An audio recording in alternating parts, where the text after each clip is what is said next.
Welcome to the lecture on ECG. This is one of my absolute favorite topics to talk about. And what's cool about this lecture is that once you've mastered the arrhythmias we're going to look at here, we're going to look at about 9 different arrhythmias. You will have covered, I would say, 95% of what you ever will see in practice. So fortunately or unfortunately for us, I don't know which, our veterinary patients tend to get many fewer types of arrhythmias than human patients. So once you've memorized these and you understand how they work, you're going to be able to know what to do in just about any situation involving an arrhythmia. So that can be a very useful skill to have going forward. The most important information you need to understand is on this slide right here. If you understand what's happening here, you can figure out what's happening on your ECG no matter what you see. So there's a video here I've got linked in the playlist that you can watch that just goes over what I'm about to say with an animation, so that can be useful. But this is something you've seen before. When we do our ECG leads, we usually do what they call lead 2 ECG. That doesn't mean there's 2 leads. There's anywhere between 2 and 5 leads, but it means that we're getting an overview of the electrical activity of the heart. And I think it's crazy, but the electrical activity of the heart is so strong compared to other muscles in the body and all the other electrical signals that are being sent between cells that just by having those leads in place, we're able to pick up, no matter where they're positioned, this electrical signal that's generated and is moving in one direction or another across the heart. And it's so strong that even if I place it on my fingertip, the leads can pick that up. So what we see first is our P wave on our lead 2 ECG, and this is equivalent to the signal traveling from the SA node, that's the sinoatrial node, or what we call the pacemaker of the heart, a little group of cells that communicates with the sympathetic and parasympathetic nervous systems. And from there, that SA node fires and sends the electrical signal across the atria. So we see in this graphic here activation of the atria. So that means they're contracting. And when they're contracting, sometimes we call that systole, right? Just like with blood pressure. So the P wave, as long as everything's working the way it should, means that the atria is contracting. Now from there, the signal travels to a little bundle of cells we call the Atrioventricular node, because it's inside the right atria, and it's going to then carry the signal down to the ventricles. So atrioventricular, it's kind of between the two. So between our P wave and our R wave, they call that the PR interval, or that flat line between my P and my Q, is the amount of time the signal takes to get through to then travel to the ventricles. And the QRS wave represents contraction of the ventricles. So the signal travels down the two structures we call the bundle of HIS, and then back up and causes those ventricles to contract. So when I look at this QRS, I kind of look at it as if, it's the ventricles upside down. So that's the most important thing that happens in the heart. We have to have those ventricles contracting properly to maintain our blood pressure, because they do push the blood flow through our aorta and through to the rest of the body, right? Finally, we have our T wave, which is relaxation. Sometimes we call that relaxation repolarization, because the cells charge back up, whereas we may call our contraction depolarization, because they lose their charge as they contract. So our T wave is repolarization, which is relaxation of those muscle cells as the little cells repolarize, charge back up. Now we don't see atrial relaxation or atrial repolarization here on our lead 2 ECG. It does happen around the time that the ventricles are contracting, and if we used a different type of ECG, we'd be able to see that really well. But with our lead 2, again, it's just an overview of the most important things. So P wave, atrial contractions, QRS wave, ventricular contractions, and T wave is our relaxation of the ventricles. So here's another representation. As I said, depolarization is contraction or systole. So that's the muscle squeezing. And repolarization are the times that a heart muscle is going to be relaxing and refilling. And if you watch that video with the animation, you know that the atria contract and then as they relax, the ventricles contract. So it's always going to be one part of the heart relaxing while the other part of the heart contracts. So this just has slightly different terminology, but it's saying exactly the same thing. And I think that's where sometimes we get stuck with this ECG stuff, is just with the words that they're using. So again, here we're seeing P wave is atrial depolarization or atrial contraction. Okay, QRS, ventricular depolarization or ventricular contraction, and then T wave, ventricular repolarization, or we could say relaxation. Now the readout on your machine has several different parameters that you can adjust, and the purpose of adjusting these parameters as far as we're concerned is simply to be able to recognize the patterns when we're doing something like monitoring anesthesia. But let's say the patient has a rare or unusual arrhythmia, then you will want to print that out onto this graph paper that the machine will contain. And the reason for that is that it comes with these little squares, and the little squares mean something. They translate to how strong or weak the signal is within the heart. So for that reason, if I do have a complicated heart situation going on, printing it out will allow somebody who is smarter than me, cardiologists usually, to look at this and be able to do things like measure exactly how big the signal is based on the squares. So this is always better to do than taking a picture or a video of the screen if you have something really unusual going on. But for us, we generally don't worry about that. As I said, we're just recognizing the patterns. So do we have our PQRST? So in this strip right here, we definitely do. Now the little boxes do correspond to a certain amount of time as we go left to right. And again, that's what we might be measuring if we were going to be analyzing this from a cardiology perspective.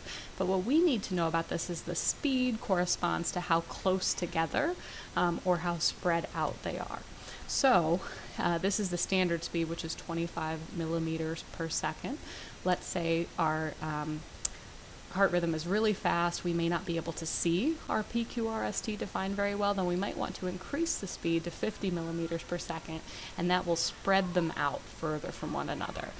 So adjusting that speed can help us to see, and this is a setting on your SurgiVet or your multi-parameter monitor that's easy to fix. Some of the machines do this themselves, but you can always go in manually and adjust. For the same reason, we sometimes need to adjust amplitude on our ECG readout. So amplitude will be the height of the rhythm that we're viewing. So if things are really short, really small, we can always adjust our leads, but we may also want to adjust our amplitude to make it better to read so that we can see if we have all the parts that we're supposed to have. So increasing the millivoltage would make those complexes taller, and if I decrease this setting, I'm going to make the complexes shorter. So that happens too. Sometimes they're huge, you can't tell what's going on, so these are settings that we want to work with.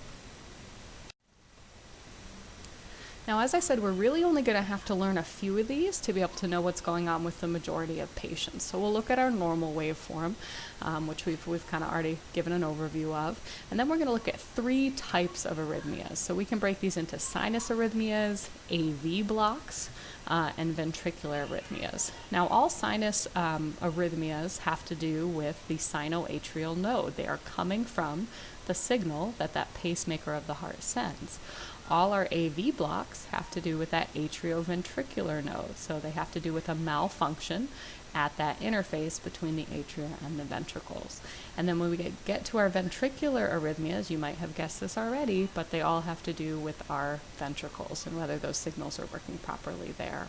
So we can look at this as a list of 10 arrhythmias, or we can just say, hey, there's really 3 types of arrhythmias here that have minor differences between them, and I think that's an easier way to think about it. The first thing I'm going to do in any situation when I'm looking at an ECG before I ask myself which arrhythmia it is specifically is go through these basic steps. So the first step is, how is the heart rate? Is it high? Is it low? Is it within normal limits? Certain arrhythmias we're going to see are associated with a low heart rate, whereas others will have a high heart rate. So that can help me too to figure out what's going on. Now the next part's probably the most important, and it's, does every complex have the same part? So do I see a PQRST each time. And this is particularly important because if I don't, we know that some part of the heart is not contracting. And if that's the case, there's a good chance that blood is not flowing around my body properly. So does every complex have all its parts? Arrhythmias where I don't have all those parts are always going to be the most dangerous, since it means some part of my heart is not pushing blood the way it should. Now lastly, are the spaces between each PQRST the same? Do I have any long pauses, let's say? Do I have some that are coming really fast right on top of each other, as it were? And are the spaces between the parts in each complex the same? So do I have a long pause, let's say in that PR interval, where maybe signals aren't getting through my AV node properly, or is the signal getting through fast and I see PQRST right away? I should be able to kind of know what's going on by looking at that interval.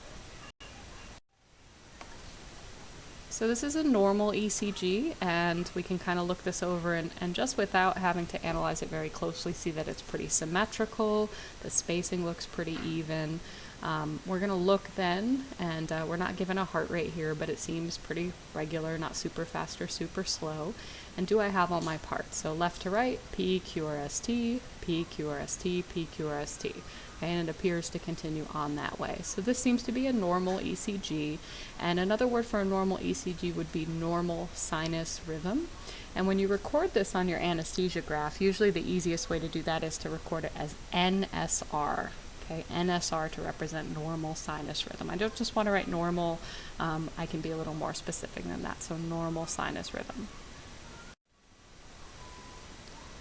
This is another normal sinus rhythm, but there is a little bit of a difference here. So one of the first differences I see is that my T wave is a lot higher than my P wave. And in the last representation, they were both about the same. Now this is a normal variation. I'm not going to be concerned with the height of my T wave or my P wave unless my T wave grows to be as tall as my QRS complex. That is a problem that we can see that indicates certain electrolyte imbalances, specifically hyperkalemia. You're not going to have to worry about that for the most part, but if I see a really tall T wave, that would be strange, but since it's not as tall as my QRS, I don't care. I do also see, instead of having a nice flat line between each QRS complex, I see there's kind of a wavy line, and this happens with motion, or what we call artifact, just like with your lab testing artifact. So if the leads are, let's say, laying over the patient's chest, or maybe the surgeon is leaning and kind of brushing against them as they do their work, we're going to see these little waves. And the best thing to do in that situation would be to adjust them. When you first start to look at ECGs, you're going to be really hyper-focused on every little thing or every little weird spot that you see, but what I want you to do, what I want you to focus on is, do I see my PQRST?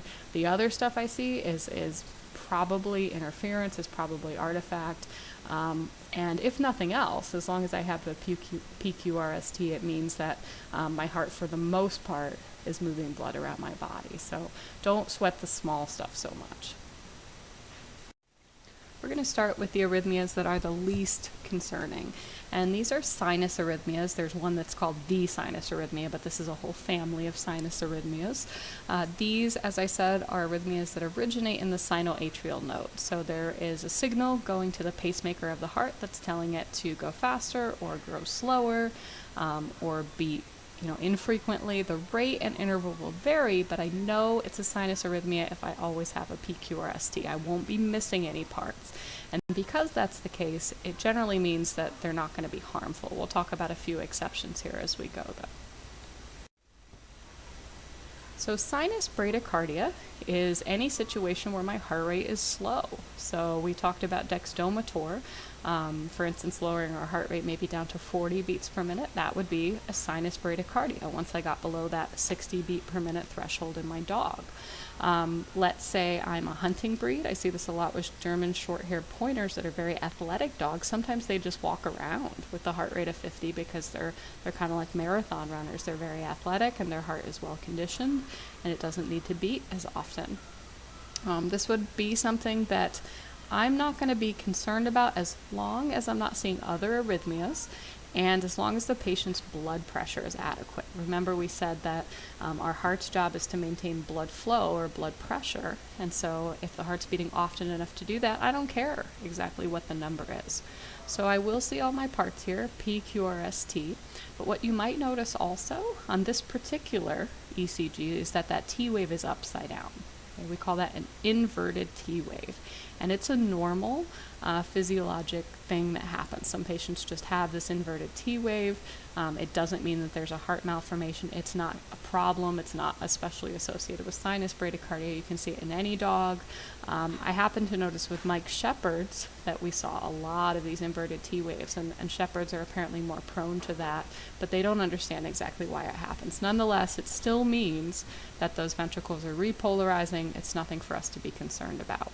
Now, as I said, we're only going to want to treat this if we also are having a blood pressure problem. So if it was something related to dexdomator, where I had sinus bradycardia and hypotension, I would want to reverse it. And just about any other situation, if I had that hypotension and sinus bradycardia, I would give an anticholinergic like atropine or glycopyrrolate. Here's another sinus bradycardia strip, and I did want to point out here you can see some teeny tiny little kind of spikes in between each complex, and this is an example of artifact again. Especially these older machines will sometimes pick up electrical interference at regular intervals.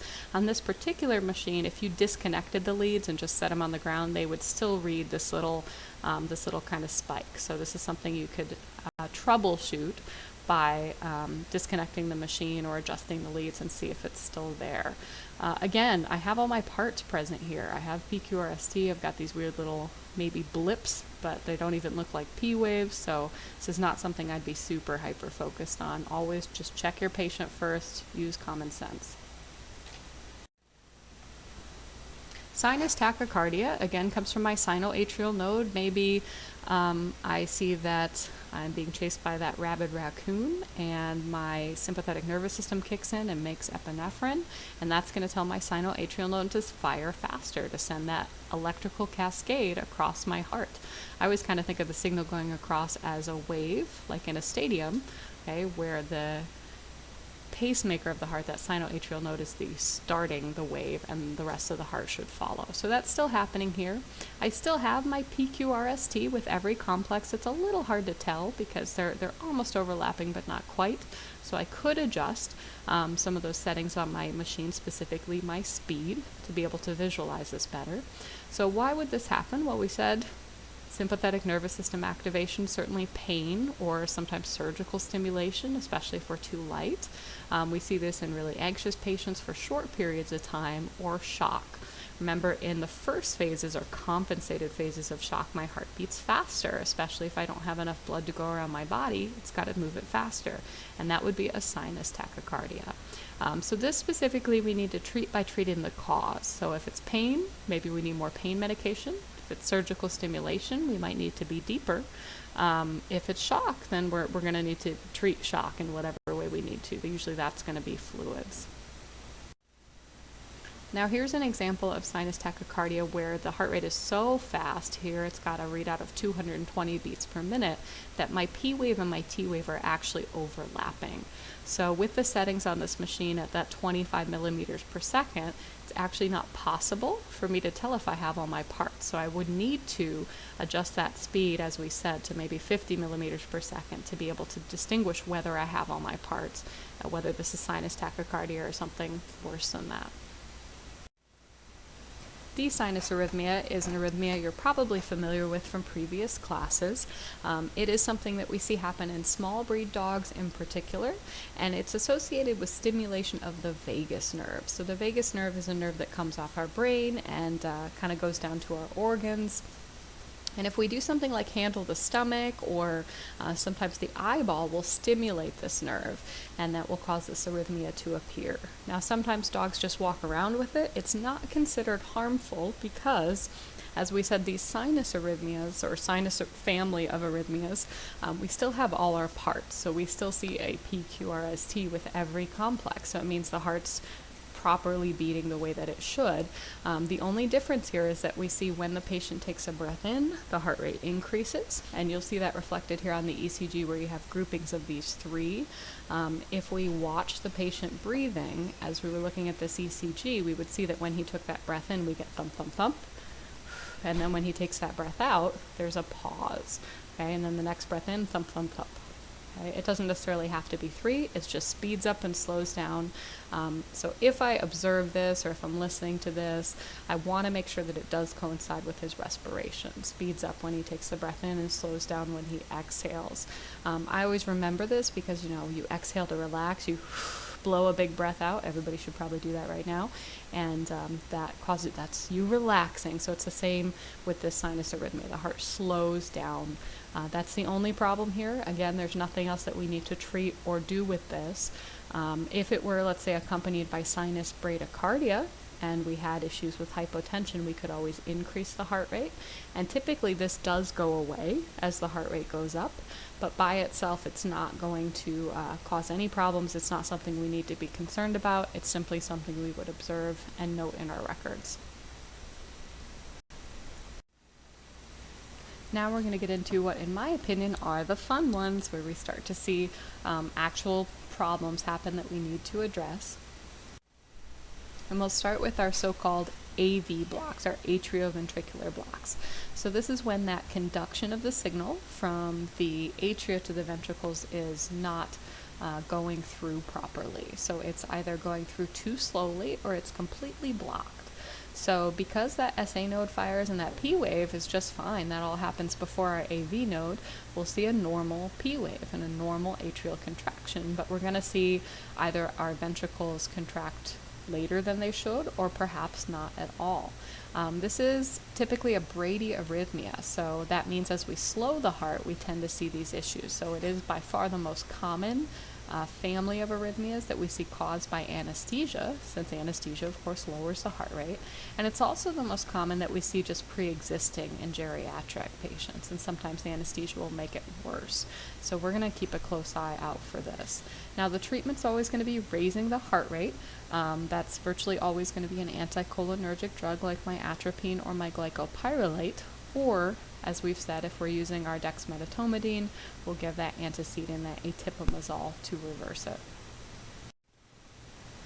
So here's some old dogs, since this is a common, as I said, situation for these geriatric patients.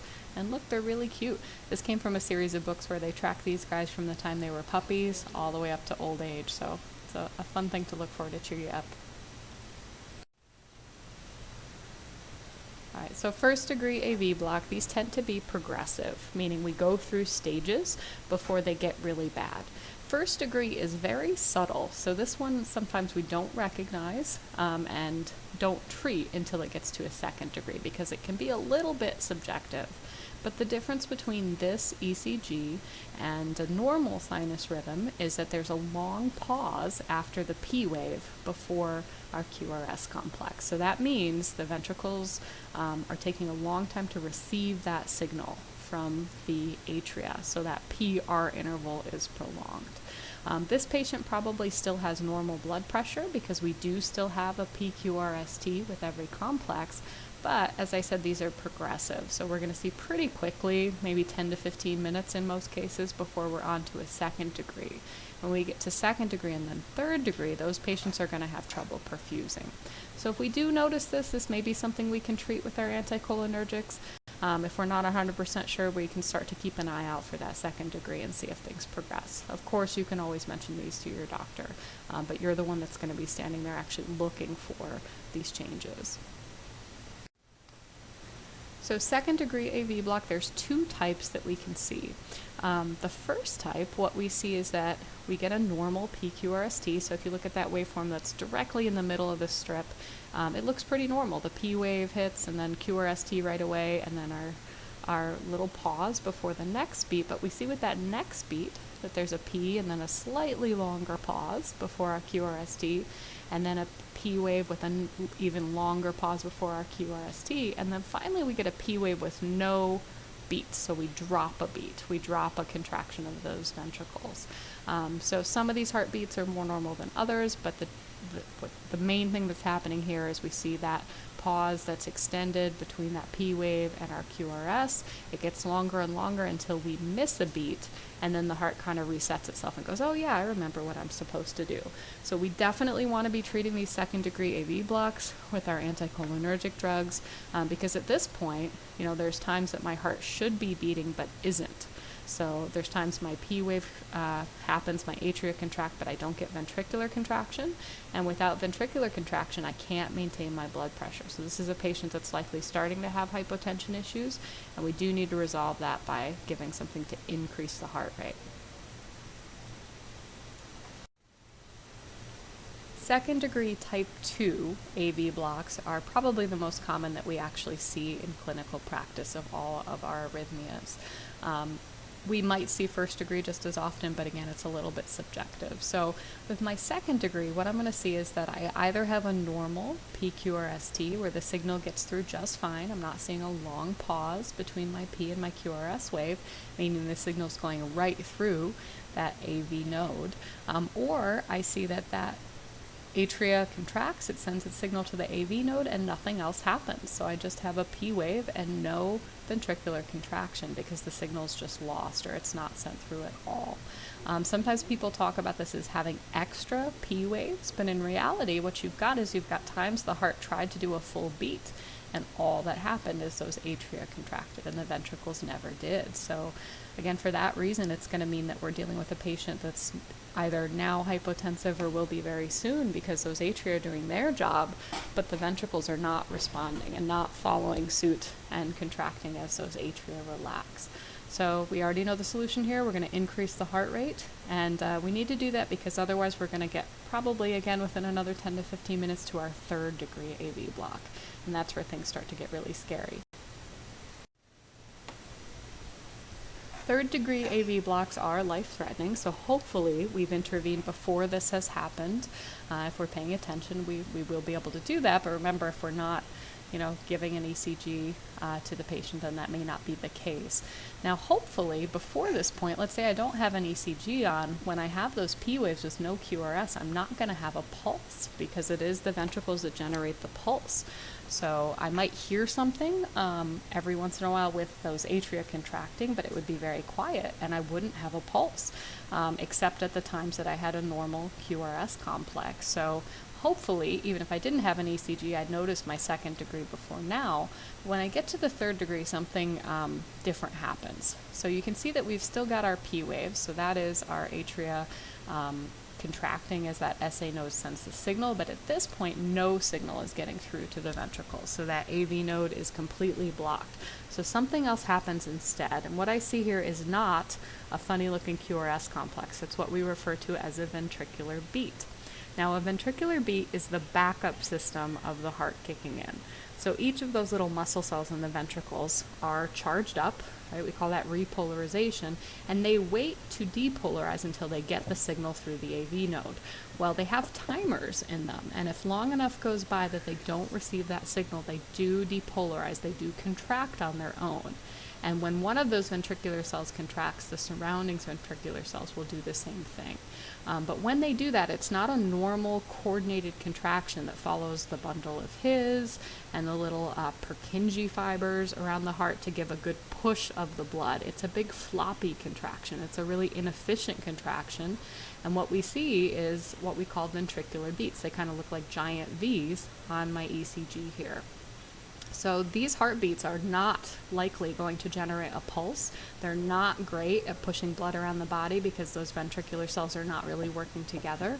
And the patient will die within minutes here. We're not talking about a long time that we can maintain life with this degree of hypoperfusion. So at this point, my patient may not have a readable blood pressure. They may not have palpable pulses. They're still alive, but they're not going to be for long because the heart's backup system is doing the best it can, and that's not very good. So these ventricular beats are, this is considered life-threatening. Our solution is still the same. We need to go ahead and increase that heart rate there. And hopefully we can get ourselves out of this situation. It's important to note here that the atria and ventricles are not communicating with one another at all. So it's not that the P wave triggers the ventricular beat. They're happening independently of one another. The P waves are happening at whatever interval that S8 node decides. The ventricular beats are happening whenever those ventricular cells' little timer goes off, and that's it. So they're not seeing here a P wave before every ventricular beat. They're totally disassociated. Now we're going to see more of those ventricular beats with these ventricular arrhythmias. Some of these are more dangerous than others, but all of them are potentially concerning because all of the ventricular arrhythmias are situations where the heart's backup system has had to kick in. Those little ventricular cells have had to go off based on their own timers. And as we said, those contractions are not very effective at pushing blood around the body. So all of them are potentially dangerous, and anytime you see this, you do want to alert the doctor. And we'll talk about there's a few where I probably want to be preparing for CPR as well. So ventricular premature complexes are the most common ventricular arrhythmia that we see.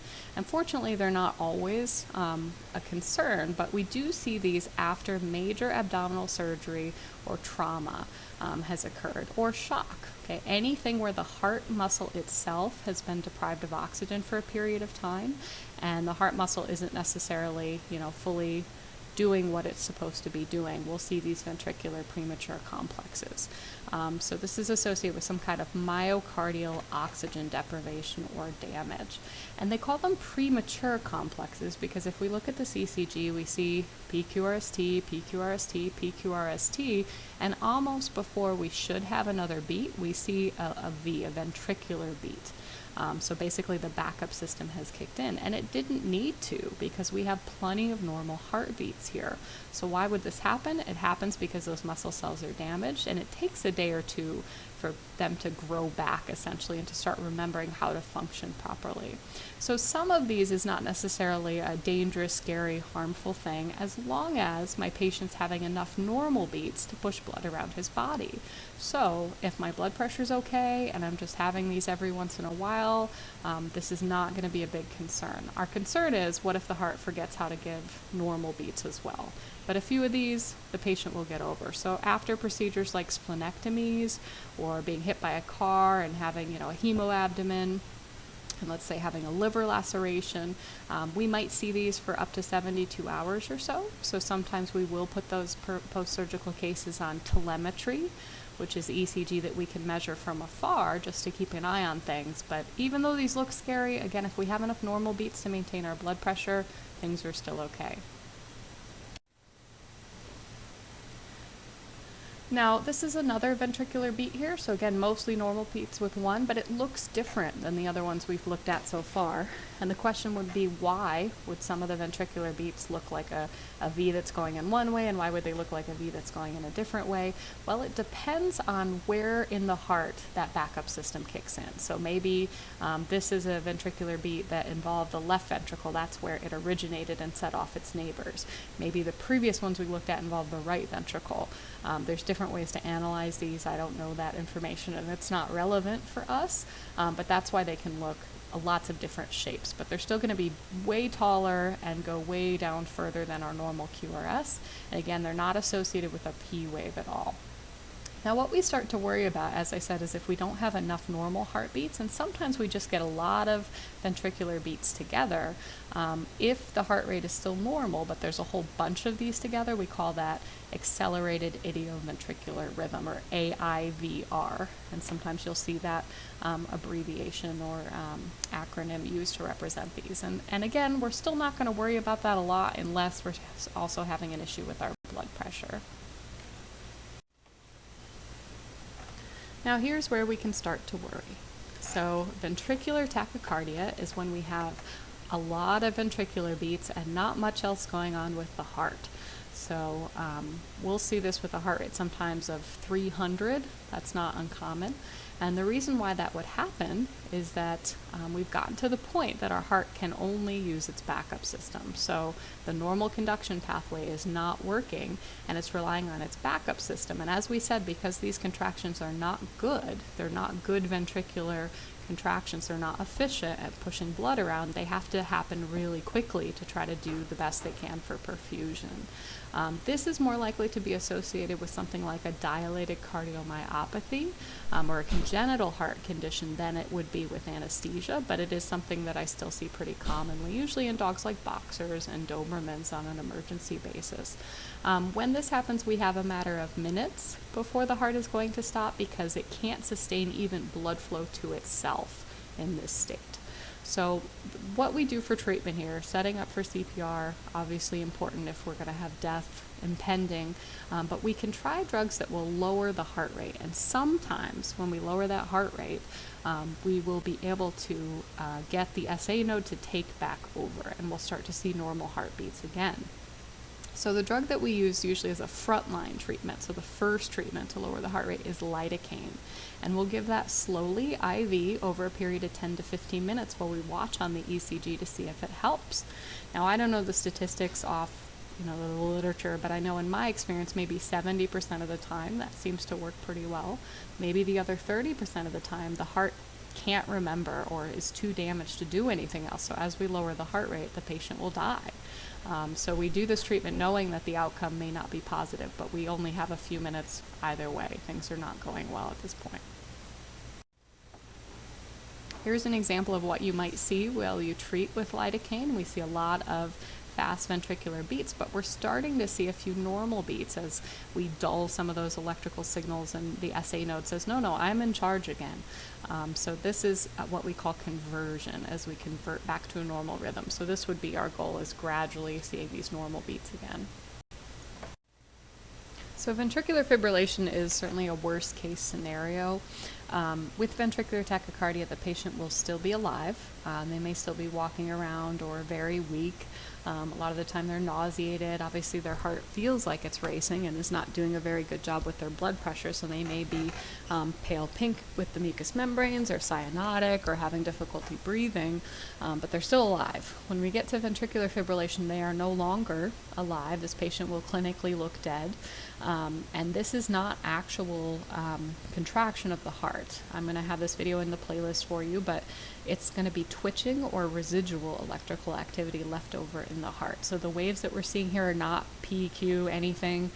This is just static, essentially, that's left in the heart once the heart has stopped beating. And this is the consequence of ventricular tachycardia. This is helpful for us to know because it is a shockable rhythm. It's one of the few times that our veterinary patients have arrhythmias that will benefit from using the paddles on them. Defibrillator. I can't think of the word all of a sudden. Using the defibrillator. So it's helpful to recognize this. I'll tell you, I had a patient who was an older boxer who came in on a Saturday night. And when he came in, he had come in for collapse, or we call it syncope, when they have these fainting episodes. And in the exam room, I examined him, and I felt that he had pulse deficits. So that, to me, indicated that he was having some ventricular beats that were not necessarily moving around his body, the blood to his legs or his extremities where I was feeling, even though I could hear something. So I was hearing the ventricles kind of do their floppy thing, not a great beat, but I couldn't feel a pulse. So I asked permission to take him directly to the back, and we hooked up an ECG, and we saw a lot of ventricular beats, and within a few minutes we were seeing ventricular tachycardia, and his heart rate was well over 200 and just ventricular beats. So at this point he's laying on the floor, and we did hook up that ECG, and we got an IV catheter placed, as I said. We got lidocaine ready to give to him, and the client decided he wanted to take him home to see his regular vet on Monday, and this was Saturday night. So we waited until the absolute last minute to discharge him. The client signed an AMA, an against medical advice, and we took the dog out. He couldn't walk any longer, and loaded him in the back of the pickup truck. And as we loaded him, the dog coded, and the man said, let's do everything, let's save him. And when we brought him back in, what we saw was this. We had gone from ventricular tachycardia to VFib, or ventricular fibrillation, and now we didn't have catheter access. We did try to use the defibrillator on that dog. It wasn't successful in bringing him back. So if we had been able to, let's say, treat him before we got to this stage, we might have been able to preserve some heart function, but it's possible his heart was too damaged. So it's hard to know what the outcome would have been for sure. But ventricular tachycardia untreated is going to lead to this ventricular fibrillation. This is another example here. Again, these waves are random. I don't have any P waves or QRST here. It's just leftover activity. I had a student once call it like a heart seizure. It's very similar to that. Now that I've told you about this, every time those ECG leads are disconnected and something falls off and you just see little waves in your patient, you're going to think, oh no, I'm in VFib, but remember that patient is dead. So if you have a heartbeat, if you're breathing, your patient's definitely not in VFib. Pulseless electrical activity is something that's important to talk about because ECG alone does not tell us that the heart is contracting properly. It does tell us that the signals are traveling across the heart in the way that they should or the way that they shouldn't, and 99.9% of the time that means that the muscle is responding to those signals. But we can't always be sure that that's the case. So the point here is that we never rely on ECG alone to tell us if our patient's alive for that reason. Pulse oxes will not give you a heartbeat for the most part if your patient's not alive. Obviously, you're not going to hear a heartbeat on the stethoscope if your patient's heart isn't beating. But ECG will sometimes show residual activity because, again, it's those electrical signals it's picking up, not the actual contraction of the muscle. And so we can't always 100% of the time assume that the two are the same. So there's a list here of different reasons why this can happen. The one that I like to kind of talk about the most that I think illustrates the point best is tamponade, so cardiac tamponade. Tamponade is when we have fluid built up around the heart, that pericardial effusion that restricts the heart from breathing. I'm sorry, not from breathing, from beating. I was looking at pneumothorax. That could restrict the heart's movement too. But cardiac tamponade, when that fluid builds up around in the pericardium, the muscle is still receiving the signals, so it's still traveling from the SA node to the AV node and down the bundle of His, and all of the signals getting through, but the heart simply can't contract properly. So you might have a normal ECG, but that doesn't mean your heart's actually beating properly, or that pulses are sufficient, or you have decent blood pressure. So same thing with electrolyte imbalances, calcium deficiencies, things like that. We can see issues with muscle contraction even when the electricity that we're tracking with ECG is normal. So just never rely on your ECG alone. Now, asystole is the last thing that happens with death. Asystole is flatlining, what we think of. This is not considered a shockable rhythm. It's not going to hurt to defibrillate your patient if this occurs, but it's not going to likely help. It means that there's no residual ability in the heart to generate electrical activity, so this would be a dead patient. We would be doing CPR and trying whatever efforts we can. Even with asystole, you will sometimes see what they call escape beats, which are just little peaks, little blips of electrical activity. Again, doesn't correspond to the heart actually beating. If you ever have the opportunity, it's sad, of course, but you may have times that you have to euthanize a patient under anesthesia. It's interesting to watch the ECG after you give that euthanasia agent, because it may go on relatively normal for several minutes after you give the agent. And so that's, again, why it's important not to rely on ECG alone. But you'll see that not all the electrical activity goes away immediately. You don't get asystole instantly. There's some residual signals sent, and then eventually this will be the outcome here.